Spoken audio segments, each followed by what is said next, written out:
I used to mock love at first sight, until I crashed into campus royalty Alistair Roth freshman year. One look, and I understood.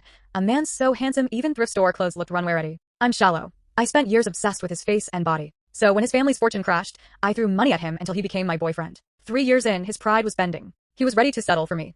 Our families even planned a wedding. Then Serena appeared bright, gentle, everything Alistair wanted. Overnight, his gaze turned from indifference to contempt. That night, reeking of alcohol, he kissed me but whispered her name. My heart clenched. I pushed him away. You're drunk. I lay in bed pretending to sleep, too cowardly to tear our paper-thin facade. In the dark, he hissed. Sadie, you really know how to take it. How can you be so pathetic? I knew he regretted it, but I was hopeless. The thought of not seeing that face every morning ached. So I swallowed my pride, played dumb, and wasted 3 more years. Until the night, I went to drag him from a bar. Pushing the door open, I met another man. The impact short-circuited my brain. My heart stopped. I forgot to wipe my tears. I stammered. What's your name? He looked sweet, his voice impossibly clean. Reese. In that moment, 1:27 a.m., I knew clearly. My years-long obsession with Alistair Roth had vanished like smoke. It was midnight when Alistair was once again dropped off at home by a junior from his department. Woken by the noise, I threw on a robe and leaned against the doorframe, watching the girl's flushed cheeks. You shouldn't have brought him back all by yourself. It's a lot for one person. I moved to take Alistair from her, but he shoved my hand away. The air grew thick with awkwardness. As the junior stammered out an explanation, my eyes landed on Alistair's hand, clenched tightly around the strap of her tote bag. His knuckles were sharp and defined, as beautiful as ever, but now he was clinging to another woman like she was his lifeline. My throat felt dry. I watched her soothe the drunken Alistair, coaxing him into my arms. It was pretty clear why she was the one to bring him home. The moment he was in my arms, the overpowering stench of alcohol hit me, and a wave of nausea washed over me. Wiping his face, changing his clothes, getting him to take some medicine. Once it was all done, I sat quietly by the bed, studying his elegant, chiseled face. Fine brows, long eyes, a high-bridged nose, and thin lips. The open collar of his shirt revealed the firm, porcelain-like skin of his chest. I leaned in close, whispering softly, I love you so much, Alistair. He turned his head away, his brow furrowed in a pained groan. I strained to make out the name he was muttering, my cheek almost touching his lips. Sarah? If I remembered correctly, the junior who brought him home was named Serena, a first-year grad student and very popular. Just how close had they gotten for a man as reserved as Alistair to be using her nickname? I didn't want to think of Alistair as some morally bankrupt cheat. He was one of the few genuinely decent men I'd ever met, which was one of the reasons I pursued him so relentlessly. Of course, the main reason was that face that held my entire world captive. Shoving my feelings aside, I lay down beside him. I wanted to kiss his lips, but the smell of alcohol was too strong, so I pulled back with a sigh. Good night, I murmured. A second later, Alistair's arm wrapped around me, pulling me into his embrace. Just like countless nights before, he buried his head in the crook of my neck. I'd been up until the early hours taking care of him, and with work being so hectic lately, I was sleeping poorly. So, the moment Alistair stirred, I was awake. He released his hold on me and sat on the edge of the bed, his back to me for a long moment. I had no idea what was on his mind. Just as I was about to ask, his phone rang. The balcony door was open, and Alistair's smooth voice drifted back to me. Yeah, just woke up. You? Did you sleep well?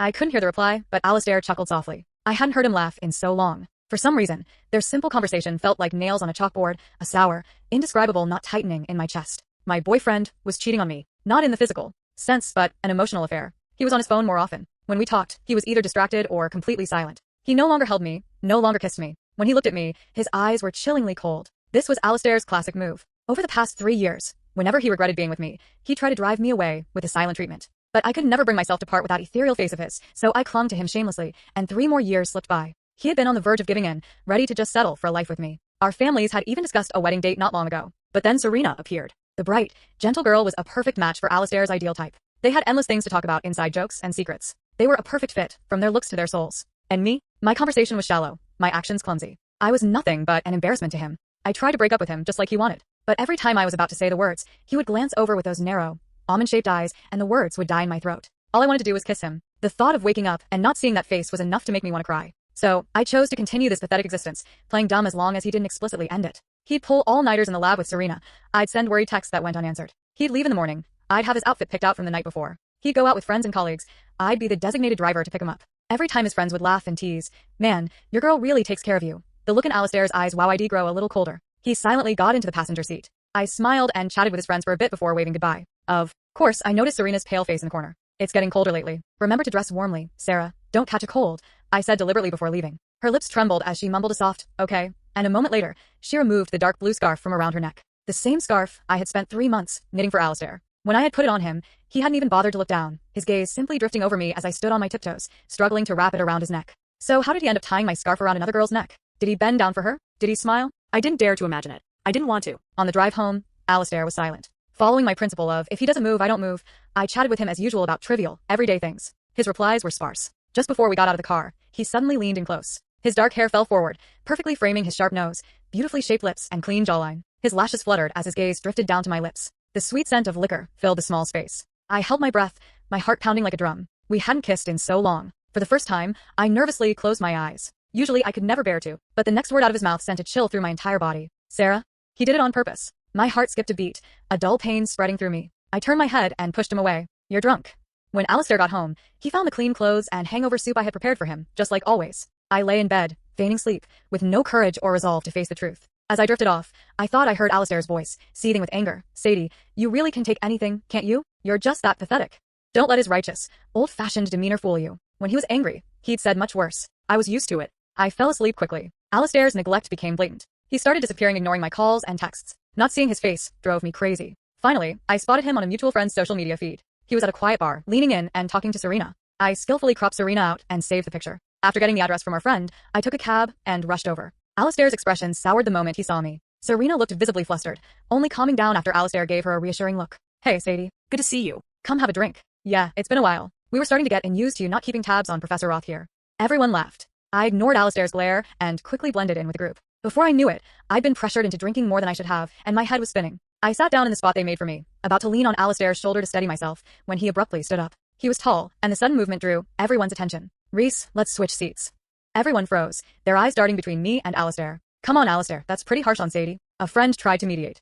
I pressed my temples. I was shocked at the sheer venom in his actions. He was willing to give up a chance to talk to Serena just to avoid sitting next to me. It's fine. I tried to smooth things over, but before I could finish, Alistair cut me off. He glanced at me, his tone dripping with contempt. Don't worry, she's got thick skin. She can talk to anyone. She knows her way around places like this.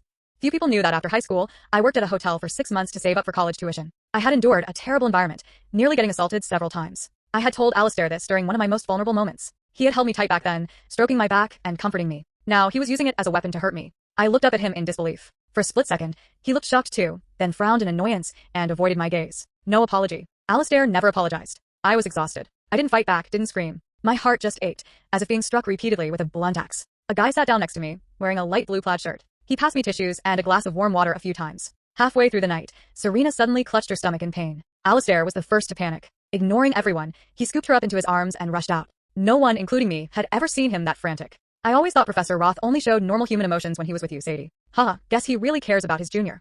Someone remarked, then trailed off, realizing I, the actual girlfriend, was still sitting right there. He quickly tried to backtrack. He watched my expression cautiously. It's okay. Sarah isn't feeling well. Alistair is definitely worried about her. I said, my eyes crinkling into a smile, but my voice was tinged with a faint bitterness. Still, that's going too far. His girlfriend is right here. Someone else muttered under their breath. I took a sip of my drink, and my headache intensified. The person next to me handed me another tissue and swapped my glass for one with warm water. That's when I realized I was crying. Haha, how embarrassing for someone to see me in such a mess. Tears blurred my vision, but through the haze, the first thing I saw was a breathtakingly handsome face. So handsome it made my blood rush, my whole body feel clear. My mouth fell open, and I forgot to even wipe away my tears. I stammered. "What's your name?"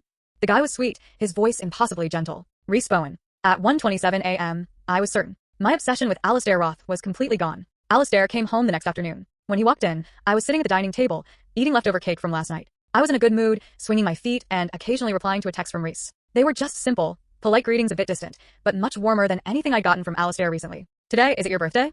Alistair finally realized something. His grip on his phone tightened, and a flicker of regret and panic crossed his placid eyes. Last night, I had called him more than once, and he had just watched his phone screen light up, letting me go crazy at home alone. Now, he finally remembered what day it was. The day that 3 years ago he had promised he would be by my side, no matter what. I took a bite of fluffy cream and waved my fork. Wrong. It was yesterday.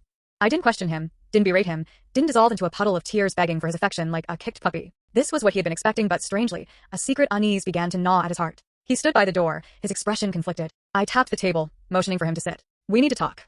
Alistair instinctively took this as a peace offering. He let out a sigh of relief and sat down opposite me, completely unguarded. I continued eating my cake. He was still in yesterday's clothes, his cuffs wrinkled. I could guess the faint smell of stale smoke and alcohol clinging to him. His hair was unkempt, falling over his tired eyes. "I was too busy yesterday. I didn't mean to forget your birthday. How about we celebrate today?" As Alistair spoke, the first thing I noticed were his dry, chapped lips. His lips, his tongue, his teeth. At this moment, they all seemed dull, and I couldn't find a single thing about them to praise. I cut off his self-assured planning. "Let's break up." He shot to his feet, staring at me as if the good news had stunned him into silence. "You can explain it to our parents. You were the one who was unfaithful, not me. If you try to hide anything, I'll send Serena's pictures and name right to them. I'm sure your parents won't be thrilled about having a homewrecker for a daughter-in-law. I've lived in this apartment longer, and I'm attached to it. So, please be moved out by the end of the week. As for the money, we'll get lawyers involved. That's the fairest way." I laid it all out calmly. Seeing that Alistair still hadn't processed it, I waved a hand in front of his face. His eyes finally cleared, and he slowly looked at me. I smiled at him. We're broken up, Alistair. Happy. Just like 3 years ago, on the day I finally won him over, I had smiled the same way and said, we're finally together, Alistair. I'm so happy. When Alistair and I separated, we were both calm. It was only as he was leaving with his last box that he paused, his hand on the doorknob, and gave me one last, deep look. I'm sorry, he said. It was probably the first time in his life he'd ever apologized to anyone. The 2 words sounded foreign and clumsy coming from him. The smile on my face vanished. I don't accept your apology. The hurt you caused me can't be brushed away with 2 simple words. But I don't need your remorse or compensation either. The only reason we're having a civil breakup is because I'm a good person. I regretted that last part the moment I said it. Alistair was loaded. Now I should have asked for a hefty separation fee. After their business crisis, the Roth family had quickly turned things around under Alistair's grueling efforts. Their company's value had not only recovered but grown, becoming even stronger than before. I had been by his side through all of it, acting like a glorified nanny giving him money, effort, my heart, and my body. That's how I'd earned the right to date him. Looking back now, it was a truly inspirational tale of misery. The first thing I did on the day of our breakup was post on my feed, celebrating being single again. Friends flooded the post with likes. Some were genuinely concerned, some were shocked and disbelieving, and others were just being shady. I replied to a few, and then quietly waited for the fish to bite. That evening, a message came from Reese, who had been silent for a while. Sadie, my Friday meeting was cancelled. If you're still up for it, I can go to the music festival with you. I deliberately made him wait, watching the typing bubble appear and disappear on the chat screen. An hour later, I finally replied, sure, I'd love that. Thanks, Reese. I'll come find you at the university on Friday then. He replied instantly. Okay. The Lawn Music Festival was hosted by Reese's university, and only students had tickets. It wasn't a huge event, but a singer I'd loved for years was performing. I had mentioned it to Alistair countless times, but he'd always brushed me off with the excuse of being busy with his research. Reese had also politely declined my invitation the night before until he saw my breakup post. On the day we met, I spent ages getting ready. I curled my long brown hair, carefully blended my eyeshadow, applied a glossy lip tint, and picked out lace-trimmed socks. Every detail was meticulously chosen to entice a certain someone. I believe all men are visual creatures. No exceptions. Standing at the gates of my old university again, I felt a wave of nostalgia, watching the young students bustle by and thinking of myself 3 years ago. So, when I saw Alistair and Serena, my expression soured. Serena was still hiding behind Alistair, looking at me with timid eyes, as if she expected me to slap her like some villain in a drama. I sneered internally and mouthed to Alistair, get lost. Alistair's face stiffened, a mix of emotions swirling in his eyes. He looked like we were some tragic couple who couldn't quite cut ties. Sadie, Mom wants to see you, he finally said after a long hesitation. I was checking my makeup in a compact mirror. Seeing he was still there, my face darkened even more. If Alistair had turned around, he would have seen Serena behind him, on the verge of tears, looking utterly wronged and humiliated. But Alistair would never turn around. His heart was cold and stubborn, capable of freezing even the warmest person. When can we meet? At the same restaurant as before. Not necessary, I said coolly, snapping my mirror shut. As long as you've made things clear to your mom, there's no need for us to meet. If you haven't been clear and you're avoiding the issue, then I'll be sure to tell her everything. My mom's health isn't good. We don't have to make this ugly. Alistair opened his mouth to explain. That's not Dash. Alistair, Serena began weakly. At the same time, a clear male voice called out from behind me, Sadie. I spun around to see Reese running toward me. He was tall and lean, wearing a pale green plaid shirt and black-framed glasses on his high-bridged nose. By the time he reached me, his fair cheeks were flushed, and he was slightly out of breath. He even politely greeted Alistair as a senior. Alistair's face turned incredibly dark. Ignoring Serena's questions, he turned on his heel and walked away. So rude, I muttered under my breath. Hearing me, Reese swallowed nervously and looked down, carefully gauging my expression. What's wrong? His voice was soft, the last syllable lilting upwards in a way that sounded almost like a playful whine. It was unbelievably cute. My ears tingled. When I turned back to him, my gaze fell directly into his eyes, dark, clear, and as pristine as water. For a moment, I forgot to breathe. How could anyone be this handsome, with a voice that good, and a personality this adorable, and a body that was just unfairly hot? It was summer, and by the end, the music festival had turned into a full-blown water fight. I was dressed in light clothing for the sake of looking good, and could barely move through the crowd. Reese, who had been standing politely beside me, saw the scene devolving into chaos, and pulled me into his protective embrace. But he was so shy, his hands hovering around me, not daring to touch my bare shoulders or arms. College students love a bit of drama. Seeing his bashful demeanor, they intensified their attack, and a barrage of water balloons came flying our way. My dress was inevitably soaked, the fabric clinging to my chest, and I had to cover myself with my hands. Sadie, let's get out of here. I think they're targeting us, Reese said, glancing around before looking down at me, anxiously. When he saw my hands covering my chest, he froze for a second. Then, he quickly unbuttoned his shirt, shrugging it off and wrapping it around me. The next thing I saw was the firm plane of his chest under a white tank top. Beneath that beautiful, pure face was such a lean, powerful body. I swallowed hard, my heart hammering against my ribs. Reese pulled me closer. He was so focused on getting me out of the chaos that he didn't notice my reaction. And I, tucked into the warmth of his arms, my nose pressed against that firm, pliant muscle, was slowly losing my mind. It was the clean, slightly bitter scent of crushed leaves, lingering in my senses, refusing to fade. After that, Reese and I started seeing each other more often. Even though he was 4 years younger than me, he was often far more considerate than I was. The first time we went to the zoo, he was carrying a huge backpack, and I thought he'd brought the whole supermarket with him. But throughout the day, whenever I was thirsty, he had water. When my feet hurt, he had spare shoes. When I was sweating, he fanned me. He was more attentive than I had ever been when I was chasing Alistair. On another occasion, when he brought me a bowl of beef noodle soup, no scallions, no garlic, extra cilantro, I finally had to ask, "Are you a mind reader? How do you even know this?" Reese paused in the middle of pouring me water, but he quickly recovered. A small smile played on his lips, and his eyes crinkled as he looked at me. "I know everything about you." Hearing that, my interest was piqued, and I started a little Q&A game with him. "What's my favorite color?" "Butter yellow." "My favorite fruit?" "Mango." "But you're allergic, so you only ever dare to eat a tiny bit." "Between Usagi, Chikawa, and Hatchaware, who's my favorite?" "They're all your babies, but if you had to choose, you love the rabbit most." "What's my bra size?" Ahem. Reese coughed into his hand, his face flushing a deep red. His eyes, when he looked at me, were wet and sparkling. I burst out laughing and couldn't resist reaching out to pinch his cheek. "Looks like you really are my biggest fan." It was meant as a joke, but his expression suddenly turned serious, his eyes fixed on me with hopeful expectation. "I am my little foodie, I'm sunny side up." The 6 months I spent working part-time at that bar left me with some serious psychological scars. Not only did I develop an extreme fixation on appearances, but I also got a phobia of cameras. So, after saving up enough for tuition, I decided to dive into the lucrative world of the internet and chose the faceless cooking niche to make some cash. In the beginning, my views were low, and I had few followers. There was only one fan, Sunny Side Up, who would always be the first to like, save, and comment. Over time, Sunny Side Up and I got to know each other, and they would share bits of their daily life in my DMs. But I had always pictured a sensitive, 14-year-old middle school girl. Reese and I stared at each other. I ventured cautiously. "Sunny Side Up?" "MHM." The young man before me nodded, his eyes curving into crescents when he smiled, revealing a cute dimple. For a moment, my mind superimposed his face onto the image of the little schoolgirl I'd imagined. I let out an awkward laugh. "Wow, you've really grown up." Don't ask me why I never realized Sunny Side Up was a guy. Because once I started pursuing Alistair, I essentially ghosted my online life. Aside from posting content and ads, I ignored all my DMs, including those from my loyal fan, Sunny Side Up. I have no idea how many messages he sent me after that, how many times he stared at an unresponsive chat window, still faithfully watching all my videos. Thinking about it, a wave of guilt washed over me, and even my voice lost its confidence. "How did you recognize me?" "In my videos, I never showed anything other than my hands." Reese stirred the noodles in his bowl, reminiscing. "You stopped replying to my messages, so I had no way to contact you. But I knew you were at C University, so I figured I'd come here first. I thought maybe, just maybe, I'd run into you." At this, his mood, which had been a little down, suddenly lifted. "And I got lucky. I really did meet you. The moment I saw you, I just knew it was you. That was the most romantic thing I had heard all year. Hands down." I had actually considered just being friends with Reese after all. I felt like I'd watched him grow up, and it felt a little wrong to make a move. But every time I looked at that face, even more handsome and refined than Alistair's, my resolve would melt. I couldn't help but touch his cheek or hold his hand. A boy you watched grow up is just so reassuring. On another date, we were walking along the riverbank, our two shadows stretching long under the dim, yellow streetlights. I looked up at Reese's face, glowing with happiness, and suddenly felt an itch. "Reese." He stopped, his fingers linked with mine, and looked down at me. "Let me kiss you," I said, swallowing hard, my eyes shining as I gazed up at him. God only knew how badly I wanted to kiss him. But Reese, who was usually so compliant, stopped me. His voice was laced with a hint of grievance, his lashes lowered. "Sadie, what are we?" Watching his pale lips move, I grew even more impatient. "Whatever you want us to be." This is what a woman driven by lust sounds like. I just couldn't resist the temptation. It wasn't a big deal. A second before our lips touched, I heard Reese's slightly triumphant voice. "Then let's get married, Sadie."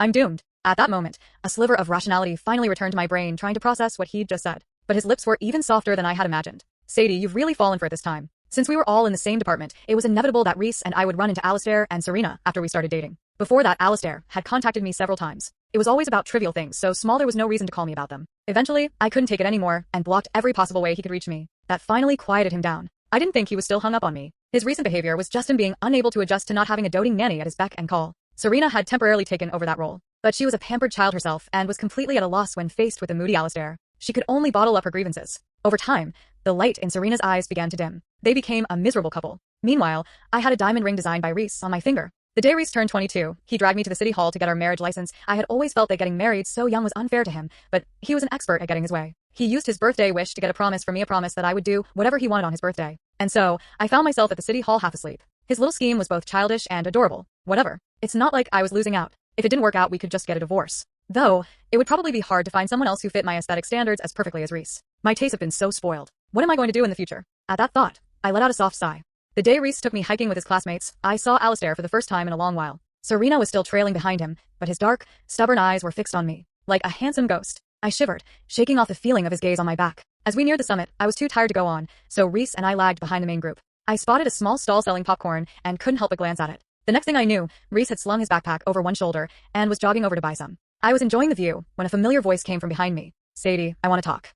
"I don't. Thanks." I turned, plastering on a polite, eight-toothed smile. A shattered look crossed Alistair's face. His pale fingers twisted the hem of his shirt, and he bit his lip, unwilling to speak. His pride never allowed him to bow his head to anyone, especially not to me, the sycophant he had always looked down on. My patience wore thin. Seeing that he had no intention of leaving, I finally spoke up. "My husband will get jealous if he sees you. Can you please stay away from me?" Also, you may not have noticed, but your girlfriend is still halfway down the mountain. She's not feeling well, probably on her period. You shouldn't leave her alone. At my words, Alistair's head snapped up, a light flaring in his eyes. You're blaming me, aren't you? Blaming me for how I treated you before. It was my fault I neglected you. Sadie, just give me one more chance. I promise. 3 change.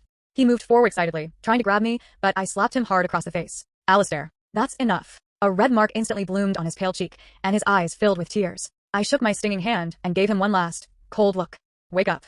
Just then, Reese returned with the popcorn. He gave me a sweet smile, nodded a greeting to Alistair, then took my hand and blew on it gently. Does it hurt? I shot him a deadpan look. You saw everything? Reese blinked rapidly, his long, thick lashes fluttering like a butterfly's wings. MHA. He pressed my hand to his cheek, his clear eyes looking at me, his voice still gentle. He cried. I didn't. Guess that makes me tougher than him, right? He made me laugh. I stood on my tiptoes and gave him a quick kiss on the lips. I heard that Serena and Alistair broke up the day the hiking trip ended. They had a huge fight at the foot of the mountain. Serena slapped him and then left alone. I was actually curious which cheek she slapped, but I couldn't bring myself to ask, so I stopped paying attention to their affairs. Surprisingly, it was Serena who contacted me, asking to meet. We met at a coffee shop. At first, she was clearly nervous, cautiously studying my expression. I took a sip of my tea, and seeing her still fidgeting, I gave her a mischievous smile. I deliberately pushed my cup forward, as if I were about to splash her. Serena immediately shut her eyes tight, bracing for impact with a look of grim resignation. Haha, don't worry, I'm not going to throw it at you. Hearing my laughter, Serena opened her eyes, a determined courage now in them. You should. I did something terrible. I ruined your relationship. If it weren't for me, you two would probably be married by now. I wasn't thinking clearly back then. I knew you were dating, but I stayed by his side anyway. I knew, but I couldn't bear to leave. Wah. Hearing her out, I understood what she was trying to say. I ate a spoonful of my creme brulee and waited for her to finish. After thinking for a long time, I spoke slowly. I'm very happy now. Much happier than I ever was with Alistair. I saw everything that happened between you and him. I don't know who fell first, but it takes 2 to tango. Alistair is older than you, yet he let you cross that line. That's his fault. Don't let his words make you take all the blame on yourself. Serena, you've seen it for yourself by now. He's a selfish person. Don't change yourself for him. Smile more. I remember how much you used to smile before you knew him. When I paid and left, Serena was still crying in the cafe. For a moment, I saw a reflection of myself from 3 years ago. But luckily, I was never that deeply in love with Alistair. Back then, I was just lonely and needed companionship. When I met Reese, it was easy to move on. But for Serena, from what I knew, this was her first love. She had been led down this path by Alistair, only to be ruthlessly abandoned. How would she get through it? I pushed open the door, and the warm sunlight spilled over me. The first thing I saw was Reese across the street. He was wearing a camel-colored coat, his broad shoulders tapering to a narrow waist. He was tucking a bag of roasted chestnuts into his pocket. When he saw me, he waved excitedly, his face breaking into a wide smile. How wonderful. My life hadn't been swallowed by the swamp that was Alistair Roth. Epilogue. Before his high school entrance exams, Reese Bowen had considered jumping from the school rooftop. He wanted to die on his birthday, right in front of his parents, to make them regret it for the rest of their lives. But he sat on that rooftop all night, and it was only when the clock struck midnight that he remembered his parents had never once celebrated his birthday with him. So he slunk back to his room and poured out half a bottle of sleeping pills. But by a strange twist of fate, his phone, usually silent, lit up. That quiet content creator, at the end of her video, wished him a gentle happy birthday. Happy birthday, my little sunny side up.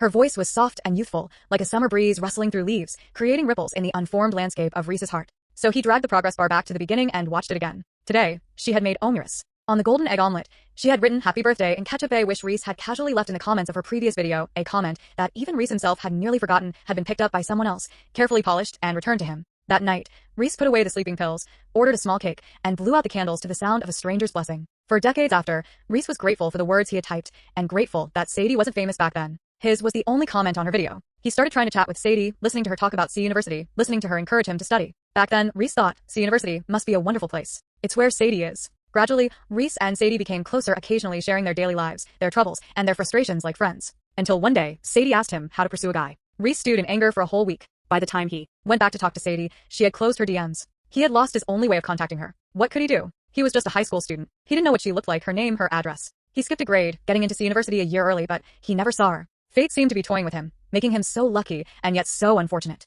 Until that party night, when his senior's girlfriend burst through the door. His heart pounded violently, just as it had 4 years ago. His eyes burned as he watched Sadie drink and talk, watched her sit down next to Alistair Roth. Was that the guy she wanted to pursue back then? He had entered Sadie's life first. He had liked Sadie first. Why wasn't he the one standing by her side now? Reese gripped his glass, tears welling in his eyes, when he heard Alistair's voice. Reese, let's switch seats.